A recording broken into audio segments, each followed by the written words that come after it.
Abra sua Bíblia comigo, por favor. Primeiro livro de Crônicas. Vamos lá para Crônicas, capítulo 12. A gente vai estudar um pouquinho sobre o contexto veterotestamentário de um povo específico, de uma tribo específica de Israel, chamados de Gaditas. Não sei se você já ouviu sobre os Gaditas, né? Tribo de Gade. Gade foi um dos filhos de Jacó com a escrava Lia, né, que era serva de Zilpa. Tiveram 2 filhos, e Gade, especificamente, através da sua prole, foram criados muitos soldados, guerreiros, valentes, pessoas que eram, como diz lá no Brasil, faca na caveira. É um pessoal faca na caveira. Não era brincadeira, não. 1 Crônicas 12, versículo 1. Amém? Todos encontraram? Vamos ler juntos? Ora, estes são os que vieram até Davi em Ziclag, enquanto ele ainda se mantinha enclausurado por causa de Saul, o filho de Quis. E eles estavam entre os homens mais valentes, ajudadores da guerra. Eram homens de guerra, queridos. Não era um pessoal que, palavras machucam. Não, os caras partiam para cima. Para você entender um pouquinho mais do contexto, vamos lá para o versículo 8, mesmo capítulo. Versículo 8. Os gaditas também foram juntar-se a Davi na fortaleza do deserto, homens de força e homens de guerra, aptos para a batalha, que eram capazes de empunhar escudo e broquel, cujas faces eram como as faces de gatinhos. Amém? Faces como quem, queridos? Leões. Imagina você numa batalha, guerreando, e você tromba com um cara que remete, né, o seu pensamento, a sua ideia, a um leão na tua frente. Um leão na tua frente. O que você faz, queridos, na frente de um leão? Você não faz nada. Você ora. Fala, Senhor, que ele seja vegetariano em nome disso. Né? Os leões lá da cova, né, com Daniel, eram leões que se tornaram vegetarianos da noite para o dia, irmãos. Percebe? Então, tudo o que acontece com a questão do leão na Bíblia, às vezes o pessoal fala, leão da tribo de Judá, o leão, o leão. Eu entendo isso, e de fato é uma das características do nosso Senhor. Mas perceba, nós estamos no ministério ainda não do leão, mas do cordeiro. Por quê? Porque eis que o Cordeiro de Deus que tira o pecado do mundo se sacrificou e agora somente Ele dá acesso ao Pai. Portanto, quando eu digo ministério do cordeiro, eu estou dizendo que ainda há salvação para aqueles que não têm Jesus. Ainda há salvação. Quem já lida, ou já lidou, né, com a questão de pecuária, de fazenda, né, você lida lá com os cordeiros. E o que é o cordeiro? O cordeiro, você faz o que você quer com ele. Você pega ele, você gruda pelo pescoço, você leva para lá, você leva para cá, e vem e vai. Agora, irmãos, tente fazer isso com o leão.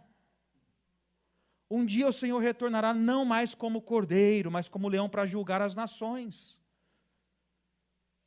Então não é brincadeira, a gente vê as pessoas zombando da fé cristã, zombando da Bíblia Sagrada.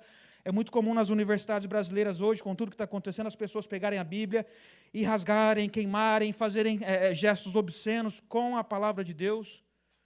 Ok, irmãos, mas um dia você vai ter que estar perante um leão. E ele julgará as nossas ações. Ele julgará as nações, ele julgará a América, ele julgará o Brasil, ele julgará a Argentina. E aí o ministério do Cordeiro será encerrado, porque não haverá mais como acessar a graça. Mas agora nós estamos no ministério da graça, irmãos. Então, às vezes, a gente tem uma posição beligerante, de guerra, né, em relação à política, em relação ao progressismo, ao liberalismo cultural, ao esquerdismo, né, que é o que está em alta no Brasil agora e aqui também. E a gente se esquece que, por enquanto, é o ministério do Cordeiro, queridos, que tira o pecado do mundo. Então, pessoas que se movem debaixo de pura ignorância têm acesso à graça mediante a fé no Cordeiro de Deus. Isso precisa gerar em nossos corações empatia. Mas um dia este ministério será finalizado e aí entra o ministério do leão da tribo de Judá, que vem para julgar os povos. Isso vai acontecer. Que o Senhor nos encontre fiéis. Amém? Então os gaditas vão até Davi na fortaleza, momento onde ele está fugindo de Saul, momento complexo de sua vida, e eram homens de guerra, homens valentes, e o momento vai falar que eles atiravam flechas, irmãos. Né? Quem é destro aqui? Escreve com a mão direita. Levanta a mão. Você já tentou fazer um exercício, né, de escrever com a mão esquerda? É muito ruim. Você fala, cara, que coisa difícil, né? A sua mente dá uma bugada assim, você fala, o que eu estou fazendo? Agora perceba, eram homens tão treinados, tão capacitados, tão de guerra, que eles atiram flechas com esta mão e com esta. Direita e esquerda. Eles são tão capacitados na guerra que enquanto o Jordão estava transbordando, que é aqui a sequência dos versículos, eles atravessam o Jordão e colocam para correr os filisteus que estão do outro lado. Você já trombou com algum rio transbordando na época da cheia, irmãos? Eu tive uma experiência muito doida na região amazônica, e a gente estava lá no trabalho missionário, traduzindo alguns australianos com alguns pastores de São Paulo, a gente estava indo bem para o interior da floresta, lá próxima à fronteira com Colômbia e Peru, né, região das Farc, lá das guerrilhas, lugar tranquilo. Né, foi 2 meses antes do meu casamento, né, minha esposa, pelo amor de Deus, você não me vai morrer, hein, senão eu te mato. Eu falei, não, fique tranquila. Né, sobrevivi. E foi tão interessante que nós, como não tínhamos tempo, e aí toda a logística foi uma bagunça terrível, o seaplane que ia buscar a gente não chegou por conta do clima, a gente teve que alugar um barquinho lá muito fraquinho, ruim, e o barquinho não tinha iluminação, e graças a Deus tínhamos um capitão do barco muito experiente, que tinha seus 17 anos.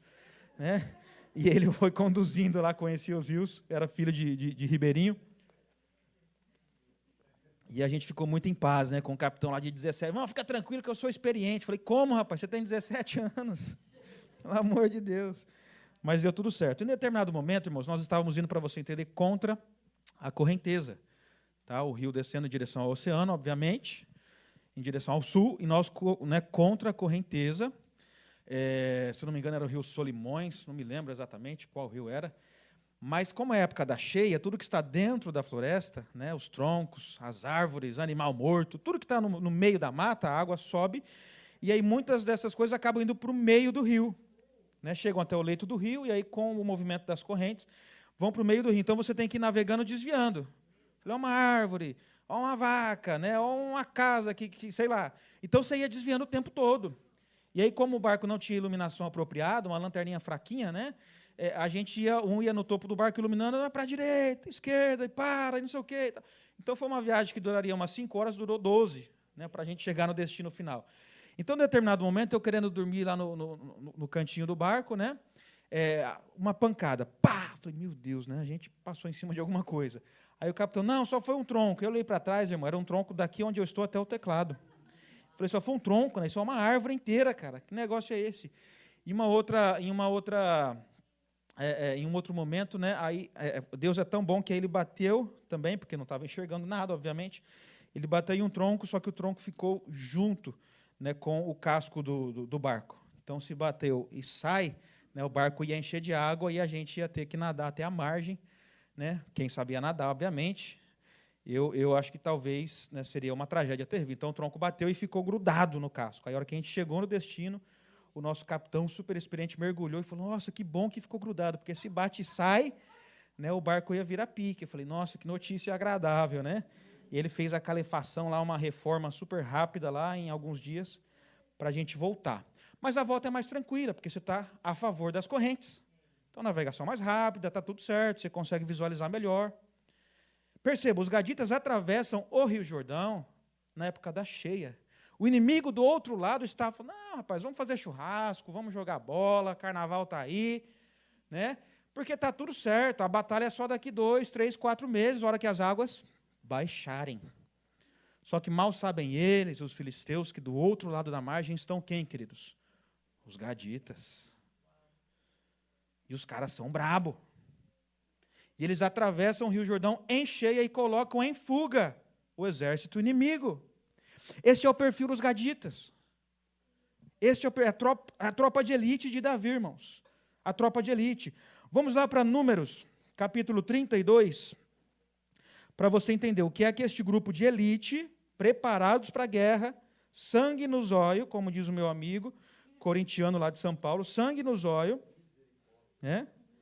Não se esqueça, irmãos, fidelidade, fiel, né? Tem algo bíblico aí. Numbers, capítulo 32. Vamos ler a partir do verso 1? Números 32, a partir do verso 1. Olha que interessante, olha que momento obscuro. medonho, meio bizarro na história do povo de Israel, especificamente da tribo de Rubem e os gaditas. Ora, os filhos de Rubem e os filhos de Gade tinham uma grande quantidade de gado. Enquanto viram a terra de Jazer e a terra de Gileade, e eis que o lugar era lugar de gado. Eles tinham gado e eles chegam em determinado momento, ali na Transjordânia, do lado leste do Rio Jordão, e falam, bom, esse lugar está perfeito. Nós criamos gado, água à vontade para matar a sede dos nossos animais, região sem montanha, uma planície maravilhosa. Você já comeu churrasco lá das planícies argentinas? Eu também não, mas deve ser maravilhoso, porque não tem montanha, então a carne da vaca está macia. Plantação de churrasco lá é de primeira. Então é uma planície, irmãos, na Transjordânia. E aí o pessoal olha então e fala, esse lugar é perfeito para a gente, por quê? Porque é um lugar de criar animais. E surpresa, nós temos animais. Nós temos animais. Só que o que acontece, irmãos? A promessa da conquista da terra de Canaã ainda não aconteceu. O contexto aqui é de êxodo, de caminhada pelo deserto. E aí o povo, então, não chegou até o seu destino final, todas as 12 tribos não conquistaram a terra, mas acontece algo aqui terrível. E viram os filhos de Gade e os filhos de Rubem e falaram a Moisés e a Eleazar. Ao sacerdote e aos principais da congregação. E aí vai mencionar o nome dos principais da congregação.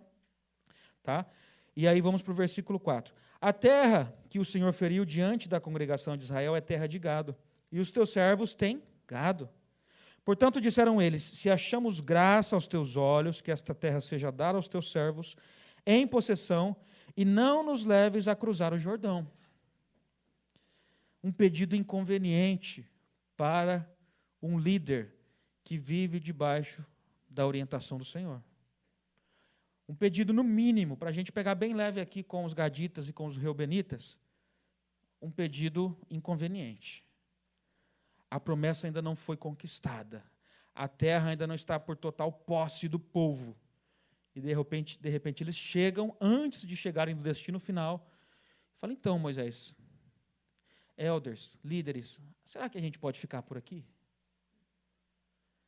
Olha só, os face de leão, os caras que atiram flecha com as duas mãos, escudo que atravessam o Jordão na época da cheia, homens de guerra, corajosos, intrépidos, de repente chegam com este pedido indecente para Moisés e os demais líderes. E aí a resposta de Moisés, olha como é importante você ter um líder que dá a resposta adequada, mesmo que você vai fazer biquinho. Não gostei. Ou seja, líderes maduros dirão que precisa ser dito e não que você quer que seja dito. Isso é muito importante, irmãos. Lidando com missionários, e eu sou discipulado por homens de Deus, e entendo a necessidade disso, tem momentos que eu quero desligar, faço o video call, eu quero desligar o computador e ir embora. Não, vocês estão de brincadeira. Está achando que eu sou criança, que eu sou moleque? E aí o camarada, senta aí, Tiago, vamos conversar. Vamos trocar ideia. Ih, rapaz, o bicho vai pegar hoje. Por quê, queridos? Ouvir o que precisa ser dito nem sempre é legal. Teve casos lá na base, e aí o homem, por natureza, é sempre meio quinta série, A gente nunca sai da quinta série, E aí chegou um rapaz lá, quase 2 metros de altura, todo tatuadão, cresceu na rua, aquela história típica de um filho que cresce sem a presença do pai, vai para o crime, drogas, e o cara assustador, mas por dentro era uma criança amedrontada de talvez 8, 9 anos. E aí ele se apaixonou por uma varoa no treinamento. E aí vai daqui, vai de lá. Aí ele já chegou para mim com todas as justificativas. Então, Tiago, qual os gaditas aqui? É uma terra para gado, e nós temos gado. Então, Moisés. E aí chega o varão. Então, rapaz, é que o casal é muito mais frutífero em missões, e tal, e tal. Eu falo, meu brother, não é para isso que o Senhor te trouxe para uma base missionária, cara. Isso pode acontecer daqui a um tempo. Você está aqui com um propósito específico. Espere, respeite o processo, viva com maturidade este momento da tua vida. Não. Resumindo, ele saiu machucado do relacionamento, a moça também, não quer mais saber de missões. É uma bagunça, irmãos. Pensa num troço desajeitado. Mas por quê? Porque não tem a disposição e a humildade de ouvir e entender que o que o líder está dizendo é para o seu próprio bem. Sabe aquela história que o filho, mãe, mas eu quero. Não, meu filho, mas não vai. Quando você é criança, você não entende, você não tem capacidade cognitiva de entender. Agora, imagina uma pessoa de 30 anos, de 20, comportando-se como uma criança de 10. Não, mas eu quero. Que negócio é esse, cara? O que está acontecendo aqui? Líderes maduros, irmãos, falarão e esclarecerão a vontade de Deus para o povo. Vontade de Deus para o povo.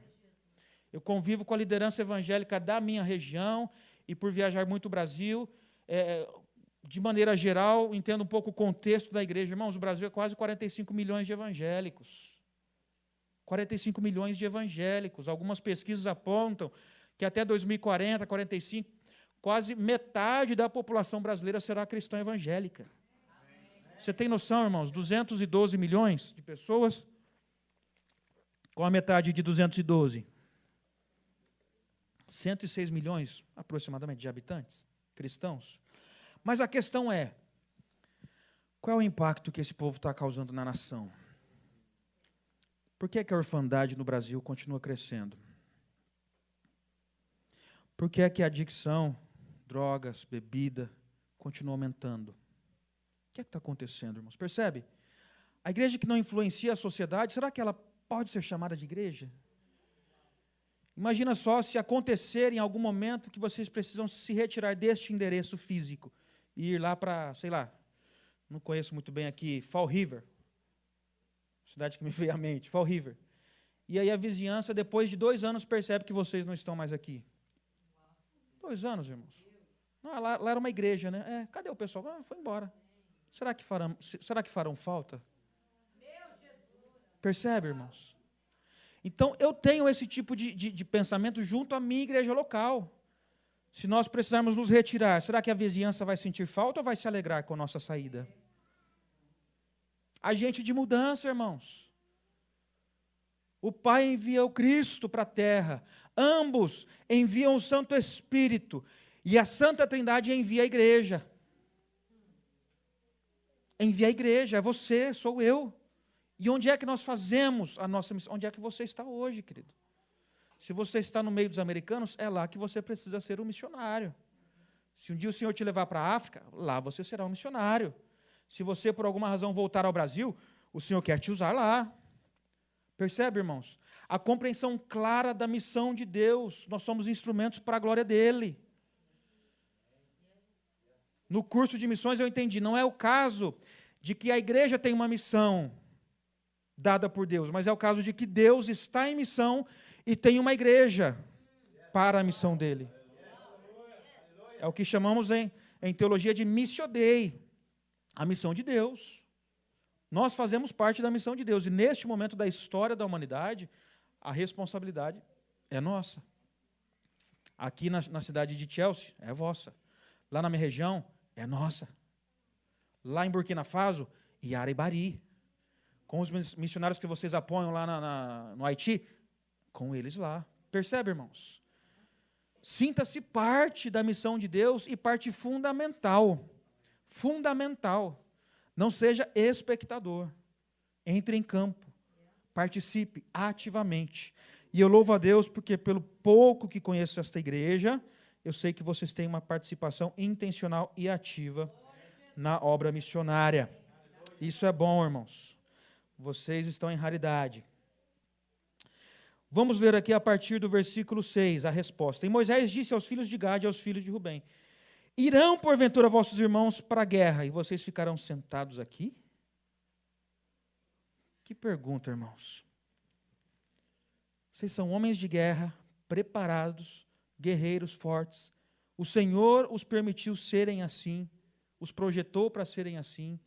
E agora vocês querem que os vossos irmãos, que todas as demais 10 tribos, contando com a de Rubem aqui, que estava junto com os gaditas, que todas as demais 10 tribos sigam batalhando e passando por todas as dificuldades da jornada do Êxodo. E vocês ficarão aqui, comendo churrasco e assistindo Netflix? Imagina, irmãos, Moisés ter que chegar a este ponto. E aí Moisés vai além, como o líder sabe o que é, usado tremendamente por Yahvé.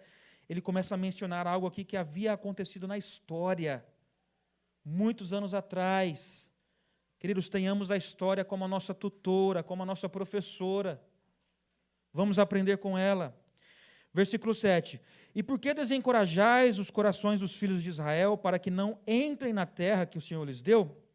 Isto fizeram vossos pais quando os enviei de Cades Barneia para ver esta terra, mencionando aqui os 12 espias, lá no Números 13 e 14. Porque quando eles foram até o vale de Escol e viram esta terra, desencorajaram o coração dos filhos de Israel, para que não fossem à terra que o Senhor lhes havia concedido. E a ira do Senhor se acendeu naquele mesmo momento, e ele jurou, dizendo: certamente nenhum dos homens que subiram do Egito a partir de 20 anos de idade para cima verá a terra que jurei a Abraão, a Isaque e a Jacó, porque não me seguiram completamente. Não basta seguir, irmãos, siga completamente. Não basta frequentar o culto de domingo, viva com integridade o evangelho de segunda a sábado. Não basta postar nas suas redes sociais, valor cristão, da família, não sei o quê, não sei o quê. Seja um bom marido, seja um bom pai, seja uma boa esposa, seja um bom filho, seja um excelente cidadão. Esta é a minha crítica à moçada no Brasil, porque eles querem um avivamento, um avivamento, uhul. Obrigado, irmã. Completou, não vou nem terminar aqui. É isso aí, não sabe, nem sabe o que é. A gente está no mesmo espírito, querido, fique em paz. Fique em paz. O espírito é o mesmo. E o pessoal se emociona, gente. Latino de natureza, a gente é um povo emocionado, né? Muito emotivo. Se soubermos usar, isso é maravilhoso. Pode ser uma benção, como também pode ser uma pedra de tropeço. Porque a gente vai em uma conferência, e eu prego nas conferências de missões lá. Perdão, queridos, a garganta seca mesmo. E aí, no apelo, 55 jovens. 100, 30, dependendo do tamanho da igreja. E eu falo, muito bem, então, a partir da semana que vem, aqueles que decidiram ir para missões transculturais, né, o Cross Cultural Missions, precisam começar a fazer o quê? Qual é a língua, irmãos, usada no mundo inteiro? O English. Então, você vai começar a estudar inglês, amém? Ah, não. Que tipo de compromisso é esse? Você quer ser um missionário nas nações e não quer falar a língua que é usada para você chegar às nações. Percebe? Passos práticos, queridos. Então, a gente vai aprendendo no ministério a não dar tanta atenção a ações emotivas. Porque na hora da emoção, e um jovem lá, um parceiro meu, né, gosto muito dele, eu vou alcançar a Ásia, né, eu vou morrer na Ásia, eu vou ser martirizado lá. Na primeira oportunidade, queridos. Você não está entendendo. Na primeira oportunidade, esse meu parceiro pegou a malinha aí. Ué, cadê o fulano? Não vou falar que ele talvez está assistindo, né? Cadê o fulano? Essas lives aí comprometem a gente, né? Com os exemplos. Ah, o fulano foi embora, Tiago. Ué, rapaz, mas ia ser mártir na Ásia lá e tal. E aí? Não, é que arrumou um rabo de saia aí e tal. Não. Percebe, irmãos, o nível de imaturidade? A gente às vezes quer alcançar as nações e a pessoa do trabalho não sabe que tu é cristão. Chegou um jovem lá que... Aí, primeiro, né, o jovem chegou assim, eu vou ganhar a África para Jesus. Falei, irmão, você sabe o tamanho da África?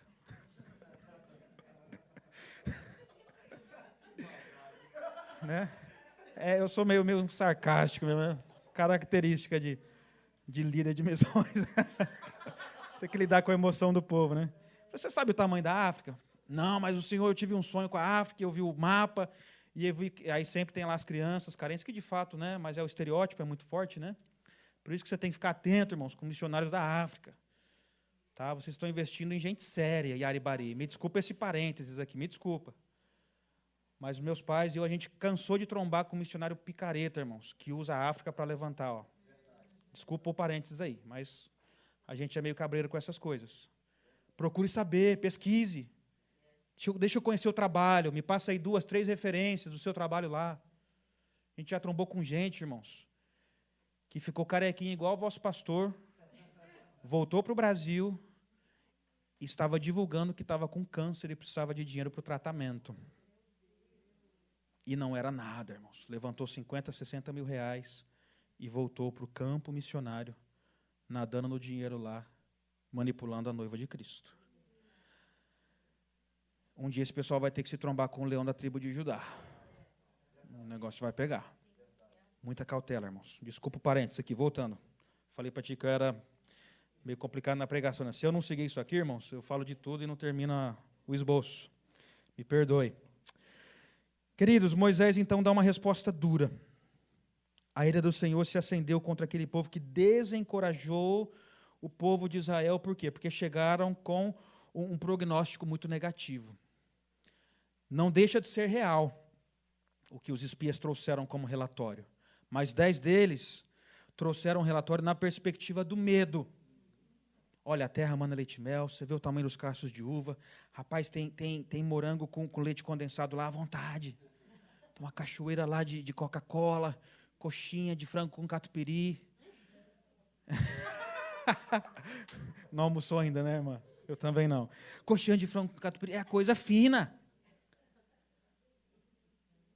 Olha, é difícil, porque tem uns caras gigantes lá, um pessoal meio forte, que olha, vai ser complicado. Mas o Senhor nos dará vitória. A perspectiva, respeitando e reconhecendo a grandeza de Deus e a promessa, estava somente com 2 pessoas, Josué e Caleb. Qual era o nome dos demais 10, os covardes? Você se lembra? Ninguém lembra, irmãos. Ninguém se lembra dos covardes na história. Ninguém vai se lembrar. Foram mortos. Foram exterminados pelo Senhor. Perspectiva clara de que a promessa foi feita pelo Rei dos Reis e Senhor dos Senhores, e ela vai acontecer. Quando nós vamos lá para Apocalipse 7, versículo 9, naquele grande dia estarão diante do Senhor povos, pessoas de todas as línguas, tribos e nações, o adorando. Queridos, vai ser algo tremendo. Isso vai acontecer, meu irmão. A gente precisa virar a chave em relação a missões. Por quê? Porque a gente encara como aquela tarefa chata da igreja. Pô, lá vem outro missionário falar de missões, pedir dinheiro e não sei o quê. Pô, coisa chata, cara. Faz um ato profético aí, declara, né, um aumento no meu salário. Faz alguma coisa que preste, Tiago. Né? Cara chato, vai lá do Brasil, encher o saco, falar de missões. Meu irmão, a promessa já foi estabelecida e feita pelo nosso Deus. É um privilégio para mim e para você fazer parte daquilo que Ele está fazendo nas nações. Vire a chave, querido. Encare como um privilégio. Billy Graham, certa vez, talvez você já ouviu falar do Billy Graham, né? Eu estive em Chicago em 2018, tive a honra de conhecer lá o museu do Billy Graham, lá em Wheaton. Se um dia você tiver a oportunidade, vai. Se tiver algum amigo não crente, leve. Porque é um negócio evangelístico. A pessoa sai de lá, tem uma hora que você passa num local que remete ao inferno, e você fica meio assustado, e daqui a pouco você entra assim, numa sala, irmãos, e remete ao céu. Corais de anjos, você fala, meu Deus do céu, isso aqui é um museu evangelístico, não é nem um museu do Billy Graham. É coisa fina. E aí eu estava lá, e aí o pessoal contando as histórias. Certa vez o Billy Graham foi convidado por poderosos aqui da América para se candidatar para a presidência. Talvez você já ouviu isso. E aí todo mundo dizia, Billy Graham, você é respeitado para onde você vai aqui, cara. Você vai do norte ao sul, do leste ao oeste da nação, pessoas te respeitam. Uma das filhas disse em uma certa entrevista, olha, eu só acredito que meu pai era pecador, porque a Bíblia diz que ele era pecador, senão eu não acreditaria. Billy Graham, em nenhum momento da sua vida, ele se colocava em uma posição de estar a sós com outra mulher. Mesmo que tivesse muitas pessoas no ambiente, você não ia ver ele conversando só com uma outra mulher aqui. Por quê? Porque ele conhecia as suas fraquezas. Homem que homem conhece as suas fraquezas e se protege delas. E aí então o pessoal, não, Billy Graham, você vai ganhar, cara, você vai ser um presidente e tal. E aí ele faz a afirmação que já havia sido feita muitos anos anteriores, por um outro pregador e missionário também, lá da Inglaterra, se não me falha a memória, e ele diz, o Senhor me chamou para ser um sacerdote do Evangelho. Eu jamais me rebaixaria para ser o presidente dos Estados Unidos. Jamais me rebaixaria a tal posição. Percebe? Na perspectiva humana, mas como assim? Qual é a melhor posição? De status, de respeito, de muitos recursos. Não se rebaixe, irmãos, para ser aquilo que o Senhor não te chamou para ser. Para fazer aquilo que Ele não te chamou para fazer. Ah, mas é muito menos dinheiro. Ah, mas o local é muito pior. Queridão, não se rebaixe. O reino de ponta cabeça foi uma série que eu preguei no mês passado, na nossa igreja. Os valores do reino de Deus são outros, queridos. Você quer ser o maior, vá servir. Você quer ser o maior desta comunidade local? Pega lá o mop e vai lavar o banheiro. Você quer ser o maior, pastorzão? O que é que está precisando aqui? Olha, eu vou organizar aqui o estacionamento, tá? Eu vou passar aqui. Vai servir, irmão. Mas na mente humana, na perspectiva terrena, quem é o maior? Um cara aqui na frente, microfone. Uau, não é isso, queridos. No reino de Deus não funciona assim. E Pedro, né, com o ímpeto judaico, e Jesus dizendo que ele ia lavar os seus pés, e Pedro, não, o meu não. Pedro é o cara sanguíneo, né? Ou vai ou racha. Não vai lavar meu pé, não. Por quê? Porque é a função do escravo de mais baixa estirpe da época. Lavar os pés. Imagina que até os escravos tinham suas divisões. E o escravo da mais baixa estirpe, que veio lá do povo gentil, não sei de onde, ele vai lavar os pés por quê? Porque lá o pessoal não tem carro. Então você vai andando e pisa nas fezes do camelo, né, do cabrito, da vaca, e aí você chega na casa de alguém que te convidou, sua sandália está só o pó. Alguém precisa limpar os seus calçados e os seus pés antes de você adentrar. E quem é que fazia isso? O servo da mais baixa estirpe. Percebe a mensagem que Jesus está transmitindo aos seus discípulos ao lavar os pés? E aí Pedro, não, o senhor é rabi, o senhor é mestre. E aí Jesus, ao explicar, e Pedro, ao entender, bom, se é assim, então me lava logo o corpo todo. Então me dá um banho. Então Pedro é esse cara, né? Que vai de 0 a 100 em 5 segundos. Percebe, irmão? São outros valores. Não se rebaixe, querido. Não fuja da promessa. E existem promessas específicas para você, para a sua família, nesta terra e para onde o Senhor te levar. Mas existem promessas gerais para o novo Israel de Deus, que é composto por povos de todas as tribos, línguas e nações. E aí você vai entender que existem ainda pouco mais de 6.000 povos que não conhecem o Evangelho. Existem ainda 2.000 línguas, idiomas na terra que não têm a Bíblia traduzida. Você chega lá, você prega a palavra de Deus e o nativo, o indígena, lá no meio da floresta, fala, mas o que é isso? Como que eu sei mais sobre a palavra de Deus? Tem a Bíblia no meu idioma? Não, não tem. E aí o indígena vira para você e fala, então como é que você está me dizendo que esse Deus me ama tanto, sendo que nem a minha língua ele fala? E aí o missionário vai traduzir a Bíblia. Trabalho de 20, 30 anos, até finalizar toda a tradução. E para mim, estes são os heróis dos tempos modernos. Você não vai vê-los na internet. O pessoal não tem nem Instagram, porque não tem internet no mato, não tem nem energia. E aí eu olho para a igreja, no meu contexto ali, eu vejo o pessoal endeusando político, cantor, pregador famoso que cobra 15, 20 mil reais para pregar meia hora no culto de domingo. Gente, o que está acontecendo com a igreja? Será que esse pessoal deixou o cérebro cair em algum lugar? O que está acontecendo com a gente? Participo de algumas reuniões do conselho de pastor e o pessoal, não, que a gente tem que trazer fulano de tal. Quanto é que ele cobra? A última vez que eu pesquisei é 35 mil, mais hotel, mais passagem aérea. Para pregar quantas horas? Não, é 45 minutos. 35 mil, irmão? Mercantilismo da fé? Percebe, irmãos? Isso é comum. Aí você vai ver o missionário lá no meio da floresta passando necessidade, irmão. Então isso mexe comigo. Eu, como líder de missões, mobilizador, você vai conhecer uma família aqui daqui a pouquinho, se puder deixar no gatilho, tá, Emily? O vídeo, o segundo vídeo. O Francinei não sabe nem ler, querido. E ele chegou para mim há 3 anos atrás e falou, Tiago, eu quero me preparar, que eu já sou missionário, só que eu não sei muito bem explicar a Bíblia, porque ele é um cara muito humilde, se converteu há poucos anos, foi batizado. Ele é um ribeirinho lá do meio da floresta, na região do Marajó. Ele falou, eu quero passar pelo treinamento, cara, me ajuda aí e tal. Eu falei, Fran, eu não te conheço, cara. Eu preciso te conhecer. E aí deixei passar 1 ano, 2. Aliás, esse ano, em julho, estive lá novamente, na região amazônica, sentei com o Fran. Falei, e aí? Ele falou, mesma coisa, cara, não muda uma vírgula. Convicção. 3 anos se passaram, irmãos. Falei, é isso mesmo, Fran? Falei com o pastor dele, o missionário César, parceiro nosso lá na região. O César falou, Tiagão, sabe o que o Fran está fazendo com a família? Perceba, os ribeirinhos comem açaí e camarão. né? O açaí é in natura mesmo, não é o açaizinho com leite condensado, com não sei o quê. É o açaí in natura, irmão, que é um gosto de terra. Pensa num troço desajeitado. Só que é pura proteína, né? É um superfood. Então, Deus é tão bom que colocou um alimento lá bom para o pessoal lá, e eles extraem da floresta aquilo. Você vê as criancinhas subindo assim no açaizeiro, né? Você fala, meu Deus, se eu subir aí na metade do caminho, o açaí já pá, né, arrebenta, né?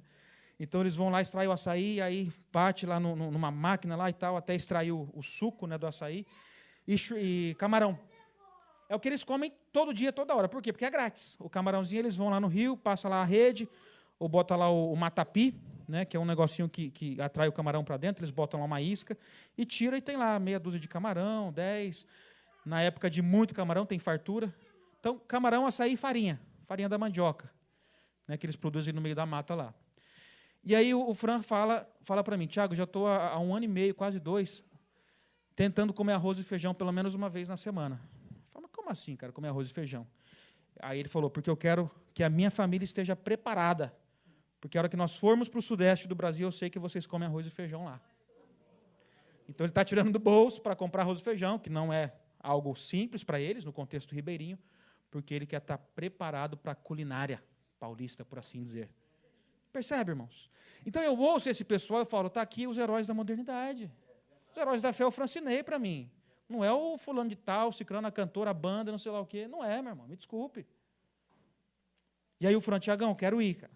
Minha esposa, o Jeff, né, o Jefferson, 16 anos, a Raíssa, 14, todos lá, preparadíssimos. E aí eu fui conhecer a casa do Fran, casinha do Fran. O quarto dele é o tamanho dessa plataforma aqui que eu estou agora, o quarto dele. Aí não tem cama, porque os ribeirinhos usam as redes para dormir, então eles tiram as redes durante o dia, pendura, à noite ele estica a rede, pronto. A cozinha é no fundo, que tem um pedacinho ali de uma churrasqueirinha, né? Então ele bota a lenha ali e tal. Glória a Deus. O rio está logo ali. Então, na hora de tomar banho, o que ele faz? Ele vai para o rio. Ribeirinho toma banho no rio. Ele leva a equipe para lá, né? O pessoal passa 3, 4 dias sem tomar banho. Não, tomar banho no rio? Eu falo, meu irmão, a melhor coisa que tem no mundo. Tem um rio aqui à tua disposição, mas tem cobra. Eu falo, sim, mas não tem problema. Mas tem piranha, tem não sei o que. Fica em paz, queridão. Só vai, seja feliz. Né? E é uma benção, irmão. Pensa num negócio bom, é tomar banho de rio. Porque você não tem a preocupação de desligar o chuveiro. Né? A mãe, desliga esse chuveiro. Aí você pode ficar 1 hora lá tomando banho, se você quiser. Então, o contexto ribeirinho no Brasil. 10 mil comunidades ribeirinhas sem acesso ao Evangelho. Dentro do país. 10 mil. Você navega durante horas na bacia amazônica e você vê lá uma comunidade com 5 famílias. Aí você vê uma comunidade com 3 famílias, com 3 casinhas. Aí você anda uma comunidade um pouquinho maior, 20, 30 casas. E aí você vai vendo, não, essa aqui já tem missionário, aqui tem. Aí você vai chegando nas mais distantes. Aí você para o barco, tal, desce, o pessoal muito hospitaleiro, maravilhosa a hospitalidade dos ribeirinhos. E aí ele já te chama para tomar um café. Aí você fica meio assim, porque eles usam a água do próprio rio, que faz as necessidades tudo lá. Então, né, a última vez eu peguei uma infecção, perdi 5 quilos. Para quem quer emagrecer, vamos para a Amazônia em julho. Você vai voltar fininho, pode ter certeza. Toma água do rio direto, sem filtro, tá? Vai ser uma bênção. E aí um amigo meu me deu o Sawyer, né? Você conhece o Sawyer, aquele filtrinho pequenininho? Ele me deu um e falou, Tiago, isso aqui filtra 99,9% das impurezas da água. Eu falei, sério? Então, aí o que eu fazia, irmãos? Eu bebia direto do rio. Né? Só que não é bem assim, tem que passar pelo processo, tem que botar cloro. Só que ele não me ensinou a segunda parte, né? Ele só falou que filtrava 99,9%. Então eu pegava lá e ia direto no rio, igual um cachorro, né? E usava o Sawyer com um canudinho. Aí pensa, irmãos, peguei uma infecção lá e fiquei 3 dias lá clamando o sangue de Jesus para não morrer no meio do mato. Né? Tivemos que adiantar a volta lá para São Paulo 2 dias, porque eu estava mal. Isso agora em julho. Mas já recuperei. Né? Graças ao pastor Ronan já está tudo recuperado. Já está tudo recuperado. E alguns quilos a mais. Né? Glória da segunda casa será maior. Aleluia. Queridos, o contexto é este. Povos indígenas, mais de 100 tribos indígenas em solo brasileiro sem a presença de missionários. Tribos que estão isoladas, isoladíssimas, no meio da floresta. Você percebeu o tamanho da floresta? Ah, não passei o vídeo ainda, desculpa. A floresta amazônica é mais ou menos o tamanho de todos os estados americanos juntos. Ela não está só no Brasil, obviamente, ela pega vários países da América do Sul, mas é um território gigantesco. Então, tem regiões na Amazônia que nunca chegou ninguém. É só o povo nativo que está lá já há mais de 1000, tantos anos. Então, a necessidade logística de alcançar os povos isolados, muito grande. Em algum momento, a gente quer ter um barco para poder acessar essas comunidades com maior velocidade. Voltando, então, para Números, para a gente finalizar. Moisés relembra o povo. A promessa não foi completada. E eu quero te relembrar, a promessa do Evangelho, das boas novas de Cristo, ainda não chegou a todos os povos. Não chegou, meu irmão. Portanto, há trabalho a ser feito. Há trabalho a ser feito. Versículo 12. Exceto Calebe, filho de Jefoné, o quezeneu, e Josué, filho de Num, porque seguiram o Senhor completamente. Completamente. E aí a resposta dos gaditas e dos reubenitas, versículo 14, 16 a seguir. E eles se aproximaram dele e disseram: edificaremos currais aqui para o nosso gado e cidade para os nossos pequenos, mas nos prepararemos e nos armaremos diante dos filhos de Israel, até que tenhamos levado ao seu lugar, e os nossos pequeninos habitarão nas cidades muradas por causa dos moradores desta terra. Versículo 18: não voltaremos para nossas casas, até que os filhos de Israel tenham herdado cada homem a sua herança. Não voltaremos para casa. Pula lá comigo para Atos, capítulo 1, já deixa aberto. Missionário, irmão, serviu durante mais de 40 anos no campo. Missionário norte-americano. E aí retornou do campo já bem velhinho, cabeça branca, bem fraquinho, com a esposa e tal, 40 anos plus no campo missionário. E ele tinha a expectativa de que ao chegar no seu país, na sua cidade, as pessoas estariam no aeroporto, com faixas, com bexigas, com bandeiras, né? Aguardando, sejam bem-vindos, nossos heróis, missionários e tal, e tal, e tal. E para a surpresa dele, irmãos, ao pisar de volta na sua terra, depois de muitos anos no campo, essa é uma história antiga, então não tinha ali a facilidade de visitar o seu país com tanta frequência. Eles chegam e não há ninguém no aeroporto. Eles pensam, bom, o pessoal deve estar na casa, né? Então, acho que na hora que a gente chegar em casa, abrir a porta, surprise! E aí a galera da igreja vai estar lá, e aí eles chegam em casa, o endereço que eles tinham passado para eles, tinham montado uma casinha para os missionários e tal, e abre a porta, cri, cri, cri. E o missionário, o homem, ele se ira, irmãos. O homem é muito, né? Tipo Pedro, né? Ou vai ou racha. E aí o cara olha para a esposa, está vendo? A gente ficou 40 anos servindo no campo missionário, e a gente volta para a nossa terra, para a nossa casa, a nossa igreja nos abandonou, e nem uma festinha de boas novas, nem um cartaz, nada. Depois de tanto tempo, ao retornar para casa, a gente não tem nada. E a esposa o relembra, a mulher sábia edifica a casa. A esposa o relembra, meu marido, eu quero só te relembrar que nós não chegamos em casa ainda. Nós não estamos em casa. Nós somos peregrinos nesta terra, irmãos. E é nosso papel proclamar as boas novas do Senhor Jesus, enquanto cá estamos. Não existe outra função. Não existe outra função para a sua existência, para o Senhor te abençoar, a não ser que você estenda estas bênçãos ao teu próximo e também ao que está distante. Atos 1:8. Mas recebereis o poder quando vier sobre vós o Espírito Santo, e sereis minhas testemunhas, tanto em Jerusalém como em toda a Judéia e Samaria, e até o último da terra, ou até os confins da terra. Queridos, duas palavrinhas aqui para destacar. Poder, a primeira. Isso aqui é a história da igreja. A história do livro de Atos relata a história da igreja. Portanto, o livro de Atos não terminou. Eu vi uma vez uma igreja lá, Atos 29. Falei, cara, que nome fenomenal. Que Atos vai até 28, né? A igreja é o Atos 29. Né? Um nome maravilhoso, porque a história da igreja continua, irmãos. Começou no primeiro século, mas ela continua. Você é parte da história da igreja neste momento, neste local. Receberão poder. A palavra poder ali, o NT foi escrito no idioma grego. Jesus falava grego. Estudiosos afirmam que o grego koiné, né, na época, é algo semelhante ao inglês hoje, é a língua que conecta ao mundo. Você vai lá para a Índia, falar inglês, você vai se virar. Vai lá para a Malásia, onde eu estive, não falo malaio, obviamente, mas me desenrolo no inglês, está tudo certo, sempre encontrava alguém. Então, o grego, na época, é semelhante ao inglês hoje, é uma língua que conecta as pessoas. Portanto, o NT foi todo escrito em grego. E aí, na língua original, recebereis poder. A palavra poder é traduzido pelo termo dínamos. Dentro da etimologia, o significado da palavra, eu gosto muito de hermenêutica bíblica, nós chegaremos ao contexto de dinamite, percebe? Dínamos, dinamite. Ou seja, se você carrega o poder do Santo Espírito de Deus, você precisa impactar aqueles que estão ao seu redor. Se nós colocarmos uma banana de dinamite aqui no meio deste espaço, e nós detonarmos ela, vai causar um estrago terrível. É óbvio que você não vai causar estrago, mas a analogia é justamente com impacto. Cause impacto onde você está, queridos. Carregue o Espírito Santo de tal maneira que todos saberão que você é um discípulo de Jesus. Mostre isso através das suas ações e também do querigma, da proclamação, do testemunho verbal. E a segunda parte aqui, após recebermos o poder, ao descer sobre nós o Espírito, isso é promessa para os discípulos, nós somos discípulos, serão minhas testemunhas. Toda e qualquer promessa de Jesus tem a ver com a missão dele mesmo. Nada é porque a gente cantou bonito, porque eu fiz um jejum muito bom e aí agora eu mereço. É pela graça, irmãos, tudo é pela graça. Tudo é pela graça, favor imerecido. Portanto, nós recebemos o Santo Espírito com o objetivo de sermos testemunhas. E a palavra testemunha é o martirion, martírios, mártir.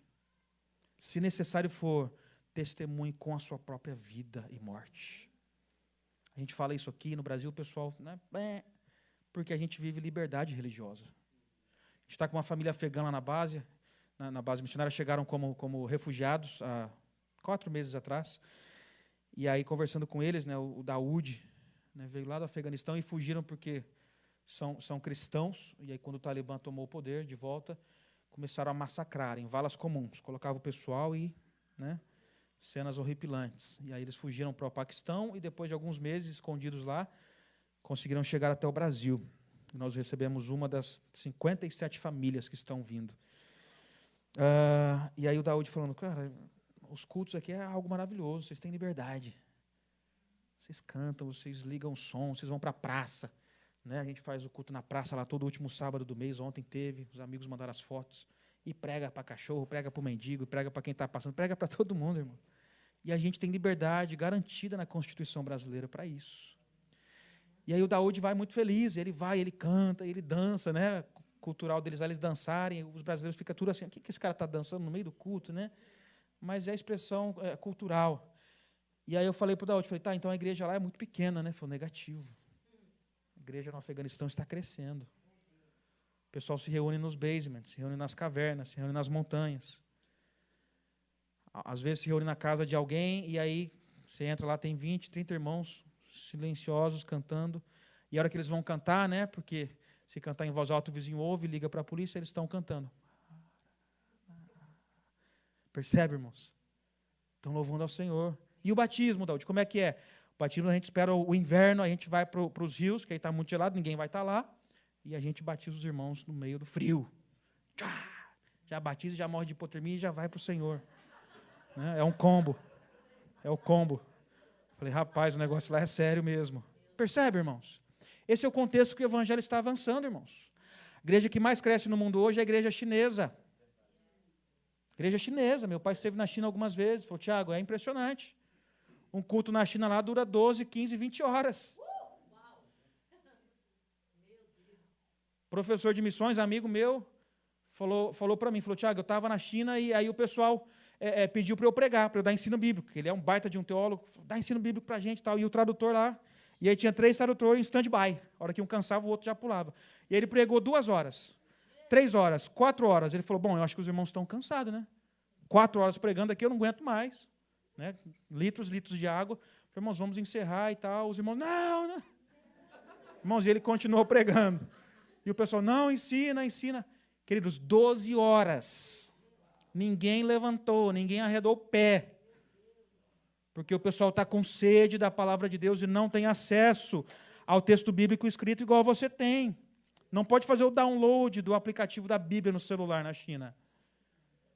É tudo controlado pelo governo. Tudo. Um outro amigo, em missões também, pastor, líder da Missão Mais no Brasil, que trabalha com igreja perseguida, lá em Curitiba, esteve no Azerbaijão, lá no Oriente Médio, bem na Ásia Central mesmo. Você vê os países que terminam com um ali, Afeganistão, Paquistão, o chicote estrala, irmãos. Ali o bicho pega, porque é o combo. Ex-União Soviética e agora foram islamizados. Então imagina o combo de comunismo com o islamismo.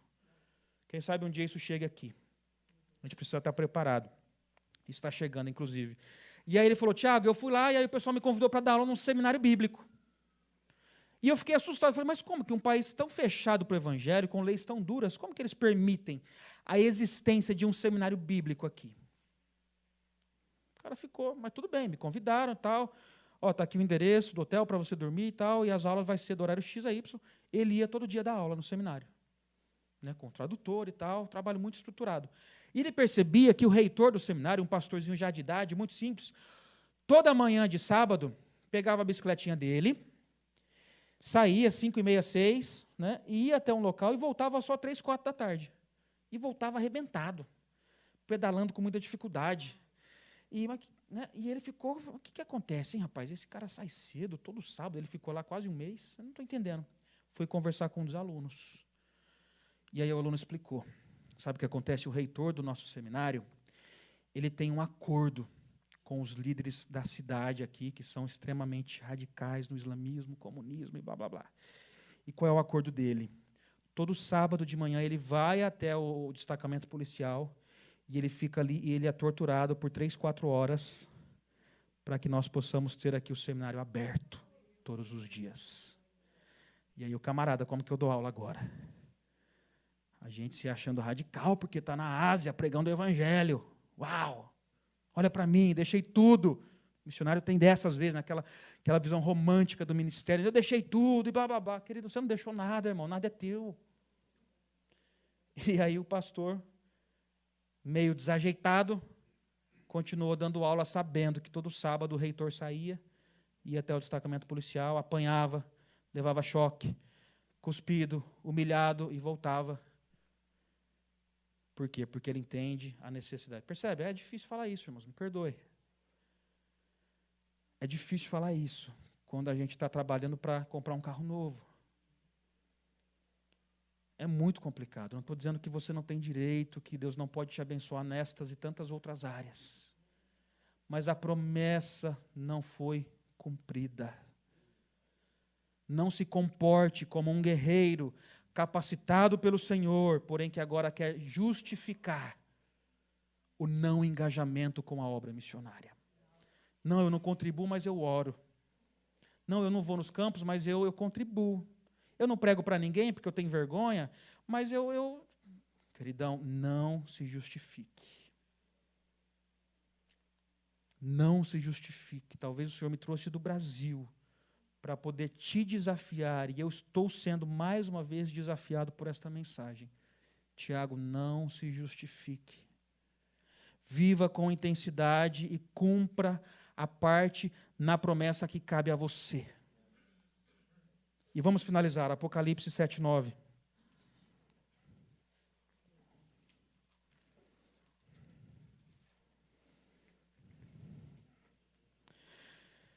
Apocalipse 7:9. Depois disso eu olhei e eis que uma grande multidão, que nenhum homem poderia contar, de todas as nações e famílias e tribos e povos e línguas, parados diante do trono e diante do Cordeiro, vestido com túnicas brancas e palmas em suas mãos.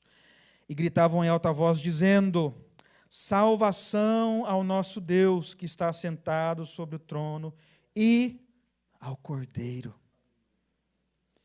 E ao Cordeiro. Meu irmão, isso vai acontecer. E eu não quero ficar de fora. Sabe, a minha oração tem sido essa nos últimos anos. Senhor, não me deixe de fora daquilo que o Senhor está fazendo no mundo. Eu quero fazer parte, a minha família, a minha esposa, o meu filho, a minha igreja, a organização a qual represento. Não queremos ficar de fora, Pai. Não fique de fora, meu irmão. Eu não quero que você volte para casa se sentindo mal, não é isso. Mas o Senhor está te dando aqui um chacoalhão nesta tarde de domingo, dia tão importante para o Brasil. Mas o Senhor está te dando um chacoalhão aqui, porque, olha, nós precisamos nos engajar, irmãos. Quando nós chegamos em dados estatísticos, é assustador. A cada $100, isso é dado no mundo todo, tá? Não é só aqui na América, não. A cada $100 ofertados para as igrejas, aproximadamente $1,50 chega para o trabalho missionário entre os menos alcançados da terra. Isso é dado estatístico, tá? Eu sei que existem as igrejas que são os pontos fora da curva, mas um dado estatístico pega todas as informações e condensa em um único dado. $1,50, irmãos, para os menos alcançados da terra. Isso não é normal. A cada 100 missionários enviados, aproximadamente 2 são enviados para os povos menos alcançados. A maioria vai para onde já tem igreja, já tem Bíblia traduzida, já tem material escrito. Glória a Deus por isso, mas a gente não pode se esquecer. Irão vossos irmãos à guerra e vocês ficarão aqui descansando, dormindo? Moisés relembra os gaditas. E o Senhor nos relembra nesta manhã. Quero passar um vídeo para a gente finalizar, por favor, Emily. O vídeo do Francinei. Você vai conhecer a família que eu mencionei. E após este vídeo eu quero fazer uma oração contigo. Amém?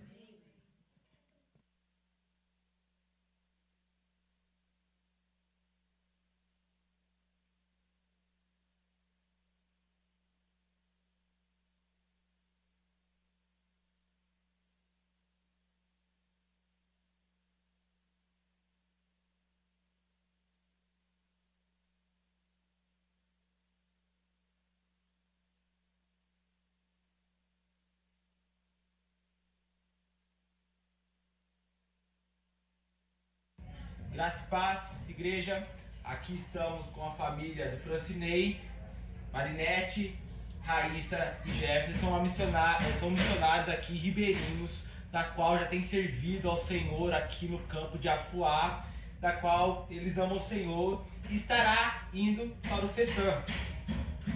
Meus irmãos, nós temos uma oportunidade maravilhosa de coparticipar com aquilo que Deus está fazendo, né, para o avanço do Evangelho no mundo.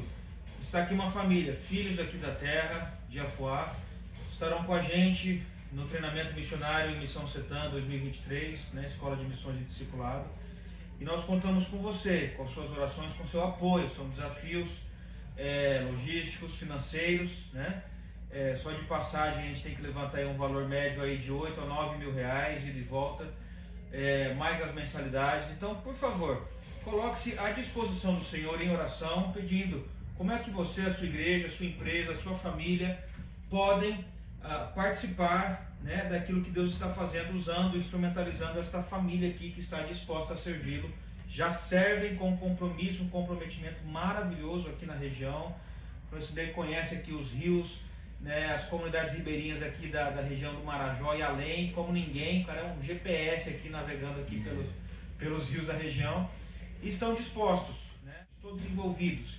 E agora querem passar pelo treinamento para servir ainda com mais ferramentas, né, passando pelo treinamento missionário teológico. Contamos contigo, ore por isso, coloque-se à disposição para ser bênção na vida dessa família aqui. Deus abençoe.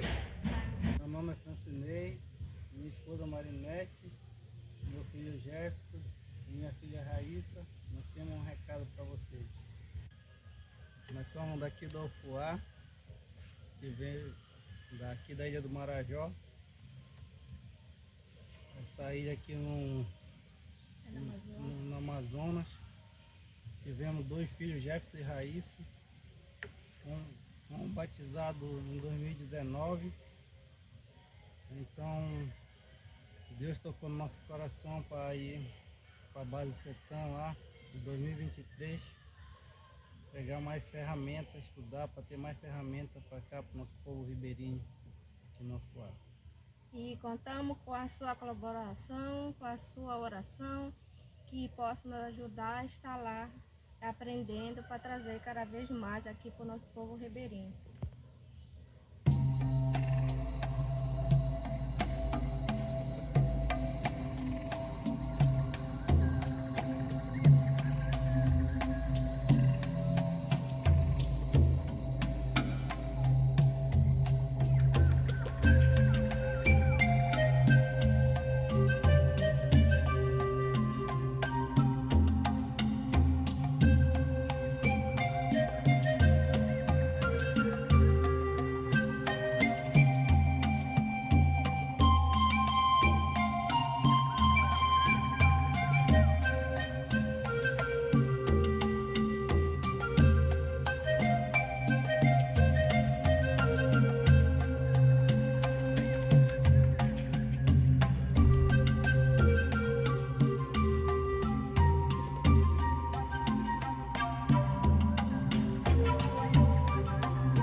Deus é bom, irmãos. Deus é bom.